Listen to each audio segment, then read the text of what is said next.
আসসালামু আলাইকুম। মসজিদ management software Bangla free software version 3.0 এই সফটওয়্যার ব্যবহারের জন্য যে টিউটোরিয়াল দিয়ে আপনাদেরকে স্বাগতম। তো আমরা প্রথম টিউটোরিয়ালটি যদি না দেখে থাকেন তাহলে দ্বিতীয় টিউটোরিয়ালটি আপনারা বুঝবেন না। আর দ্বিতীয় টিউটোরিয়ালটি দেখতে হলে আপনি প্রথম টিউটোরিয়াল কমপ্লিট করে দেখে আসবেন। আমাদের এই টিউটোরিয়াল ভিডিওর ডেসক্রিপশন বক্সে আমার সাথে যোগাযোগের সফটওয়্যার নেওয়ার সমস্ত ধরনের যোগাযোগের মাধ্যমগুলো দেওয়া আছে এবং প্রথম টিউটোরিয়াল লিংক দেওয়া থাকবে। তো আমরা প্রথম টিউটোরিয়াল যেখানে শেষ করি দ্বিতীয় টিউটোরিয়াল সেখানে শুরু করি। যে আমি প্রথম টিউটোরিয়ালের শেষ পর্যায়ে দেখাচ্ছি যে সফটওয়্যারটাকে আমি একটা ড্রাইভে নিয়ে গেছি, সেটা লোকাল ডিস্ক এই ছিল, আপনি যেখানে খুশি নিতে পারেন। তারপর এসডিএস এর ভিতরে যেটা মেইন ফাইল, এটা তো ছিল আপনার জিপের মেইন ফাইল। তো আমি বলছিলাম যে এটা মেইন এমটি কপি, যেটাকে আমরা এমটি ব্যবহার করবো না, এবং এটা ডাবল ক্লিক করে আমি ওপেন করে নিলাম। আমরা বলছিলাম যে প্রথমে একবারে শুধুমাত্র আমাদেরকে শিফট বাটনে সেভ এর কাজগুলো করতে হবে, দ্বিতীয়বারে আর কাজগুলো করতে হবে না। তো আমরা আপনাদেরকে যে ইউজার আইডি এবং পাসওয়ার্ড দিব সেটা দিয়ে আপনি দেখুন এখানে অ্যাডমিন এখানে লেখার পরে আপনি ট্যাব চাপলে এখানে চলে আসবে, আবার ট্যাব চাপলে সাবমিটে চলে আসবে, এন্টার চাপলে ওপেন হয়ে যাবে। ওকে, তো সর্বপ্রথম আপনি দেখবেন যে এগুলো যাই কিছু করবেন সব দেখবেন যে ব্ল্যাঙ্ক, ঠিক আছে, সব খালি থাকবে। এগুলো এই যে ব্ল্যাঙ্ক খালি থাকবে, আপনাকে সেটা পূরণ করে নিতে হবে। ওকে, তো এখানে সেটিং এ গেলে আসবে প্রথম সেটিং, এখানে আপনি সেটিং এর মসজিদের নাম তো সবকিছু বাংলাতেই লিখবেন, বাংলাতেই করবেন, এবং সবসময় অব্র কিবোর্ড ব্যবহার করতে হবে এবং নিকোশবান ফন্ট ইনস্টল থাকতে হবে, নাহলে সবকিছু এলোমেলো হয়ে যাবে। তো এখানে ক্লিক করার পর আবার বাংলা চলে আসছে, ইংরেজি চলে আসছে, আবার বাংলা করলাম এখানে। তো আপনি আপনার মসজিদ নাম লিখেন, যেমন আমি একটা নাম লিখতেছি আলামিন জামে মসজিদ। ওকে, তারপর ঠিকানা এইভাবে আমি লিখলাম যে আপনারা ঠিকানাগুলো, তারপরে কমা আমি লিখে নিলাম, তারপর আমি দাঁড়িয়ে দিয়ে দিলাম। ঠিক আছে, এইভাবে লিখবেন, কমা আপনার যত বড় ঠিকানা আপনি লিখবেন, তার প্রতিষ্ঠান সহ এটা আপনি দিতে পারেন, নাও দিতে পারেন, কোনো সমস্যা নাই। তো আমি লিখে দিলাম। ট্যাব সাপ্লাই আপনি পরে ঘরে চলে যাবেন, মোবাইল নাম্বার অবশ্যই দিবেন। তো আমি একটা মোবাইল নাম্বার দিতেছি। তারপরে হচ্ছে ইমেল লেখার সময় অবশ্যই বাংলাকে আপনি ইংরেজি করে নিতে হবে। তারপরে আপনি ইমেল নাম্বার দিবেন, আমি একটা দিতেছি আর কি, ঠিক আছে। ওকে, হ্যাঁ, এরপরে সরকারি না বেসরকারি সেটা লিখবো, অবশ্যই বেশিরভাগ মসজিদে হচ্ছে বেসরকারি। তারপর ধরুন জুমা মসজিদ না পাঞ্জেখানা মসজিদ, জুমা মসজিদ বেশিরভাগ লিখলাম এই তথ্যগুলো। লেখার পরে আমরা এখানে সেভ বাটনে ক্লিক করার পরে ক্লোজ করে দিব। ক্লোজ করার পরে আপনি দেখবেন যে সব জায়গায় সেই তথ্যগুলা চলে আসবে। এই যে এখানে চলে আসলো, দেখলাম তো, হ্যাঁ, সব জায়গায় সেই তথ্যগুলা চলে আসবে। এই যে দেখুন নামগুলা চলে আসবে সব জায়গাতে, দেখছেন তো। ওকে, এখন আমরা সেটিংটা করে নিব খুব সুন্দর মতো। সেটিংটা করে নেওয়ার পরে আমি যোগাযোগ, এখানে দেখুন ওরা আমার সাথে কিভাবে যোগাযোগ করুন। এখানে আমার নাম, মোবাইল নাম্বার আছে দুইটা, জিমেল অ্যাড্রেস আছে, ফেসবুক আছে, হোয়াটসঅ্যাপ এর নাম্বার আছে। এরপরে হচ্ছে আপনার অ্যাপ সম্পর্কে, আমাদের এই অ্যাপটার সম্বন্ধে এখানে বিস্তারিত তথ্য আছে। তারপরে হচ্ছে আপনার কমিটি, অর্থাৎ মসজিদের কমিটির তথ্যগুলো আপনি এখানে পূরণ করবেন। তো এটা হচ্ছে কমিটির মেইন ফর্ম, এখানে কমিটির তথ্য পূরণ করবেন। তারপরে রিপোর্ট দেখবেন, দুইভাবে রিপোর্ট দেখার সুযোগ আছে, আবার দুই ধরনের রিপোর্ট প্রিন্ট করার সুযোগ আছে, ঠিক আছে। তো আপনি কমিটির তথ্য সর্বপ্রথম পূরণ, এখানে ক্লিক করুন, একটা গজ চলে আসবে। এই যে আমি লিখলাম সেখানে ঠিকানাগুলো চলে আসছে। সিরিয়াল নাম্বার অবশ্যই 1 দিবেন, তারপর নাম লিখবেন অবশ্যই বাংলাতে, কিবোর্ড বাংলা করে নেবেন। যেমন আমি আমার নামটা দিতেছি, তারপর হচ্ছে যে লিখলাম আমি ওকে, হ্যাঁ, পিতার নাম লিখলাম। আপনি যদি এখানে কোনো ডাটা লিখতে না চান, শুধু নাম লিখতে চান, বাকিগুলো না লিখতে চান, কোনো সমস্যা নেই, ঠিক আছে। এখানে কোনো কিছুই আপনার ইয়ে দেওয়া হয়নি। ওকে, হ্যাঁ, তারপরে ওকে, তারপরে পদবি কমিটির মধ্যে কি আছে, সভাপতি, সহসভাপতি, সম্পাদক, ক্যাশিয়ার, দাতা সদস্য, প্রতি সদস্য, যে কোনো কিছু লিখতে পারেন। আপনি এখানে এগুলা না মিললে আপনি কিন্তু লিখতেও পারবেন, ঠিক আছে, লেখাও সাপোর্ট করবে, ওইখানে আসতে পারেন। তো দায়িত্ব গ্রহণের তারিখ এখানে ক্লিক করলে কিন্তু আপনার এই যে ক্যালেন্ডার চলে আসে, আপনার তারিখ লিখতে পারেন। তবে তারিখ লিখতে হলে আপনাকে অবশ্যই ইংরেজি করে লিখতে হবে, নাহলে হবে না, ঠিক আছে, ইংরেজি করে লিখতে হবে। এখন আপনি এখানে লিখতে পারেন, অথবা এই যে ক্যালেন্ডারে ক্লিক করুন। যদি কোনো লেখার পর সাপোর্ট না করে তাহলে এই ক্যালেন্ডারে ক্লিক করুন। ক্লিক করার পরে এখান থেকে আপনি সামনে পিছনে যাইয়া বছরগুলা, মাসগুলা, দিনগুলো ঠিক করতে পারেন। আর আজকে হইলে টুডে ক্লিক করলে আজকে চলে আসবে। আপনাকে ঠিক এই ফরম্যাটে লিখতে হবে এবং ইংরেজিতে লিখতে হবে। হ্যাঁ, এই যে আগে ৭ পরে ২০ তোর ৭ হচ্ছে এখানে মাস, আর ২০ হচ্ছে এখানে তারিখ, ২০২২ হচ্ছে সাল। ঠিক আছে? আপনি চাইলে এটাকে এখন চেঞ্জ করে নিতে পারেন। ২০২০ লিখতে পারেন। হ্যাঁ, ২০ এর পরিবর্তে আপনি এখানে ২২ লিখতে পারেন। ৭ এর পরিবর্তে এখানে আপনি ৫ লিখতে পারেন। ঠিক আছে? সবগুলো সাপোর্ট করবে। তবে অবশ্যই ইংরেজিতে লিখবেন। দায়িত্ব শেষ হওয়ার তারিখ সেটাও এইভাবেই লিখবেন। ঠিক আছে? লিখতে পারবেন, অথবা যেদিন তারিখ সেটা এখানে লেখার পরে চেঞ্জ করতে পারবেন। শিক্ষাগত যোগ্যতা এখানে আছে, অনেকগুলো দিছে, আরো থাকতে পারে, আপনারা লিখতে পারেন। লিখলে সমস্যা নাই। ঠিক আছে? লিখতে পারবেন, লেখা সাপোর্ট করবে। মোবাইল নাম্বার ওই কমিটির মোবাইল নাম্বারটা আপনি দিবেন। আহ, তারপর হচ্ছে যে ইমেল, যদি ইমেল থাকে, ইমেল অবশ্যই ইংরেজিতে লিখতে হবে। আর মোবাইল নাম্বার বাংলা থাকলেও লেখা হবে বাংলা, ইংরেজি থাকলেও বাংলাতে লিখা হবে, সমস্যা নাই। ইমেলটা আপনি অবশ্যই ইংরেজিতে লিখতে হবে। ঠিক আছে?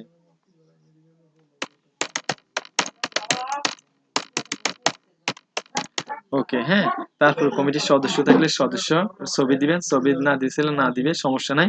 এখানে ডাবল ক্লিক করবেন, ডাবল ক্লিক করলে আবার এড বাটনে ক্লিক করবেন। তারপর এখান থেকে আপনি এড বাটন থেকে আপনি আনি ছবি দিতে পারবেন। ঠিক আছে? যেখানে আপনার কম্পিউটার ছবি আগে থেকে নিয়ে রাখবেন, কোনো সমস্যা নাই। আর ছবি না দিলেও এখানে অসুবিধা নেই। ঠিক আছে? তো আমি একটা ছবি দেখে আপনাদেরকে দিতেছি। হ্যাঁ, তারপর হচ্ছে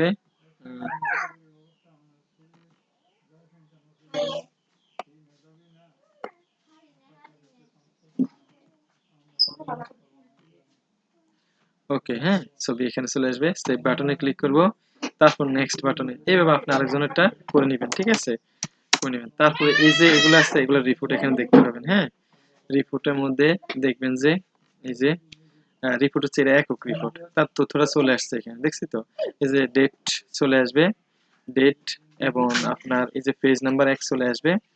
মোট সদস্য সংখ্যা কত চলেছে, সমস্ত তথ্য, সভাপতি। এটা প্রিন্ট করতে হবে। এখানে এখানে ক্লিক করলে জুম হবে, জুম ইন, জুম আউট হবে। এখান থেকে আপনি এইভাবে করতে পারেন, অথবা এইভাবে রাখে ওইখান থেকে কেটে দিতে পারেন। ঠিক আছে? তারপরে হচ্ছে যে আপনার এই রিপোর্টটা আপনি প্রিন্ট করতে পারবেন। ঠিক আছে? এই যে এখানে দিলে প্রিন্ট হয়ে যাবে। ঠিক আছে? এখানে আপনি প্রিন্টার সেট করুন, আপনার যে প্রিন্টার আছে, এরপরে প্রপার্টিজ এ পেজ সেটআপ করতে পারবেন, সবকিছু করতে পারবেন। আর যদি এখানে প্রিন্ট না করেন, এটাকে পিডিএফ আকারে, এই যে পিডিএফ আকারে আপনি সেভ করে নিতে পারবেন। ফোকজিট রিডার পিডিএফ প্রিন্টার, পিডিএফ দিলে আপনি এটা পিডিএফ হয়ে যাবে। হ্যাঁ, তারপরে তারপর হচ্ছে ডেস্কটপ। হ্যাঁ, আপনি এটার একটা নাম দিতে পারেন, নাম দিয়ে আপনি সেভ করেন, দেখবেন যে এটা পিডিএফ হিসেবে আপনার কম্পিউটারে সেভ হয়ে যাবে। এই যে দেখুন, সেভ হওয়ার পরে আমি ওপেন করে দেখাইতেছি যে পিডিএফ ফাইল আকারে। এরপরে আপনি কম্পিউটার রাখতে পারেন, সেটাকে মেল করে অন্য জায়গায় পাঠাতে পারবেন, সবকিছু করতে পারবেন। তো আমার কম্পিউটার স্লো দেখে একটু সময় নিতেছে, এটা এখন ওপেন হয়ে যাবে পিডিএফ হয়ে। এই যে ওপেন হয়ে গেছে পিডিএফ হয়ে। ঠিক আছে? তারপরে এই যে দেখুন, ঠিক আছে, ওই তথ্যটা একইভাবে আপনার, আমি যদি এখন এখানে চলে যাই, কেটে দিতে পারি, তাহলে রিপোর্ট দেখতে পাবেন, রিপোর্ট প্রিন্ট করতে পারেন। এবার লিস্ট, লিস্টে গেলে আপনি যতজনের ডাটা পূরণ করছেন, যেন আমি মাত্র একজনের ডাটা পূরণ করছি। ঠিক আছে? এইভাবে যদি আমি দ্বিতীয় জন ২ লিখে যদি আমি সেভ করি, তারপরে আমি নেক্সট লিখে যদি ৩ লিখি, আমি সেভ করি, এইভাবে সবগুলো আসবে। ঠিক আছে? এই যে লিস্টে যাই, তাহলে দেখবেন যে ৩ জনের হয়ে গেছে, নাম ঠিকানাগুলো এবার সিরিয়ালে আসবে। এই দেখুন পেজ নং ১। ঠিক আছে? এখন আপনি এই যে এখানে যখন এই রিপোর্ট প্রিন্টে যাবেন, যদি একাধিক পেজ হয়, পেজগুলো আপনি এখানে দেখবেন। আমি আগে এখানে রিপোর্ট থেকে দেখি।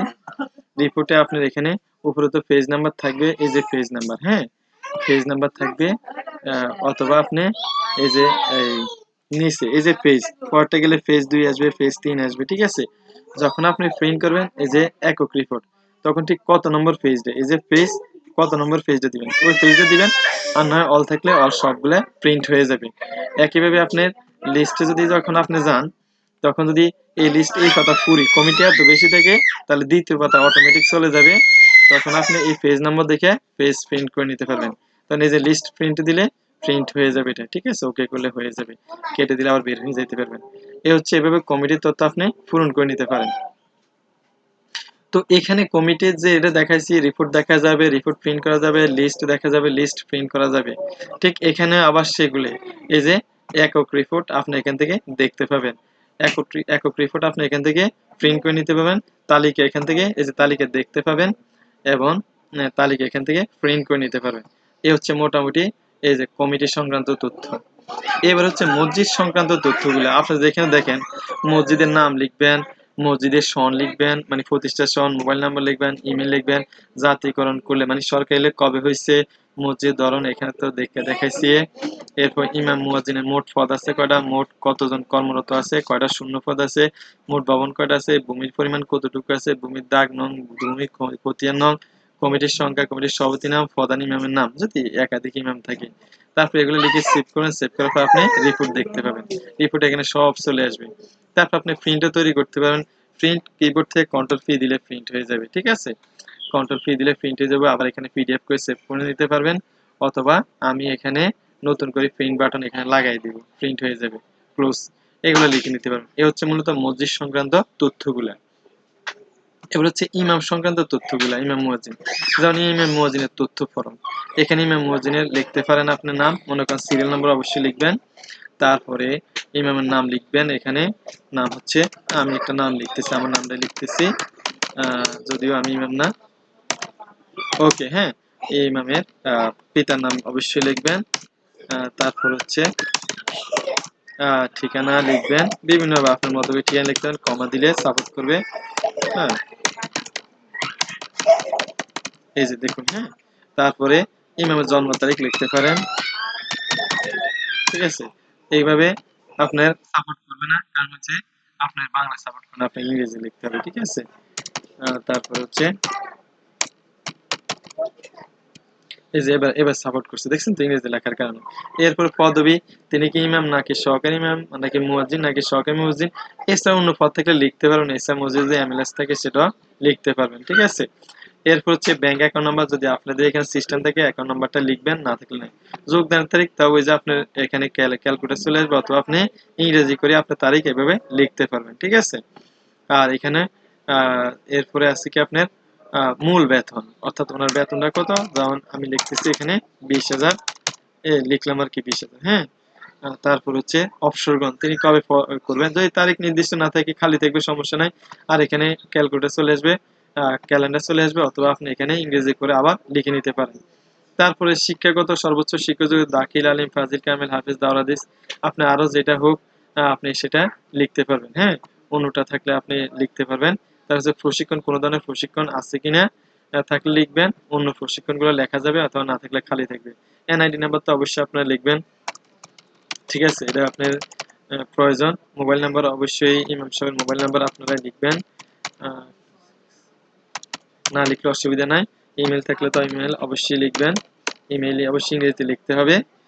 তবে আপনার ফোন নাম্বার যেভাবেই লিখেন না কেন, ফোন নাম্বার বাংলাতে হয়ে যাবে। ইমাম সাহেবের ছবি অবশ্যই প্রয়োজন হলে আপনি লিখবেন, এইভাবে ডাবল ক্লিক করে অ্যাড করে নেবেন, ঠিক আছে। সেভ করবেন। তারপর নেক্সট, আপনি মুয়াজ্জিনের তথ্য দিতে পারেন বা সহকারী ইমামের তথ্য দিতে পারেন, এগুলো লিখবেন, সেভ করবেন, নেক্সটে যাবেন। তারপরে সহকারী ইমাম বা মুয়াজ্জিন থাকলে এইভাবে দেখতে পাবেন, এখানে খুঁজে বের করতে পারবেন। এই যে এটা দিলে এটা তার তথ্যগুলো চলে আসবে সার্চ করে, ঠিক আছে, চলে আসবে। অন্যগুলো আমি নাম লিখিনি, নাম লিখলে অন্য নামও চলে আসবে। যেমন নেক্সট 2 এর মধ্যে আমি লিখলাম যে মোহাম্মদ, তারপর হচ্ছে মোফাজ্জল, সেভ, ঠিক আছে। তারপরে এখানে মোফাজ্জল দিলে মোফাজ্জল আসলো, তারপরে সাইফুল ইসলাম এইভাবে আসবে। আপনি সেটার এই যে দেখতে পাবেন, ঠিক আছে। তারপর আমি পেছনে যাই, এই যে এখানে দেখুন রিপোর্ট, এক একজনের করে রিপোর্ট আসবে। এই যে একক রিপোর্ট চলে আসছে, দেখছি তো। এখানে সুন্দর মতো আমাদের আহ আছে, যদি এখানে পেজ নাম্বার আর দেওয়া হয়নি, তবে এখানে এই যে নিচে এক আছে, দেখে, ঠিক আছে। আপনি নেক্সট গেলে পরেরটা দেখতে পাবেন, তৃতীয়টা নেক্সট গেলে দেখতে পাবেন, ঠিক আছে। আর এখানে সেই একক রিপোর্টটা এখান থেকে প্রিন্ট করে নিতে পারবেন। ওই যে পেজ নাম্বার দেখে কত নাম্বার পেজ, ঠিক কতটা, আর সবগুলো দিলে তো সবগুলো হয়ে যাবে, এটা আমরা বুঝি। তারপরে লিস্ট দেখতে পারবেন, ইমাম মুয়াজ্জিনদের তালিকা, সবার তালিকা চলে আসবে। এই যে পদবী কে, ইমাম কে, মুয়াজ্জিন কে, সহকারী ইমাম, তাদের ইয়েগুলো, তথ্যগুলো।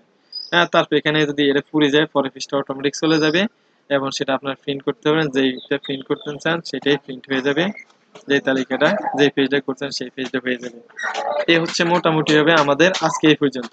মূলত এগুলা খুব বেশি প্রয়োজন না, প্রয়োজন হচ্ছে হিসাব। এখান থেকে এটা আমাদের মসজিদের জন্য খুব বেশি প্রয়োজন। আজকে তারা বেতন দিবে, যারা অনুদান দিবে, যারা বেতন আদায় করবে, মাসিক আয় ব্যয়, এরপর ইমাম মুয়াজ্জিনকে বেতন দেওয়া, বার্ষিক আয় বা বিগত বছরগুলোর হিসাব নিকাশ, সমস্ত তথ্য এখানে আছে। এগুলো আমি পরবর্তী টিউটোরিয়াল আপনাদেরকে দেখাবো। আজকের টিউটোরিয়ালটা আমি এখানে শেষ করলাম। সবাই ভালো থাকুন, সুস্থ থাকুন। আল্লাহ হাফিজ।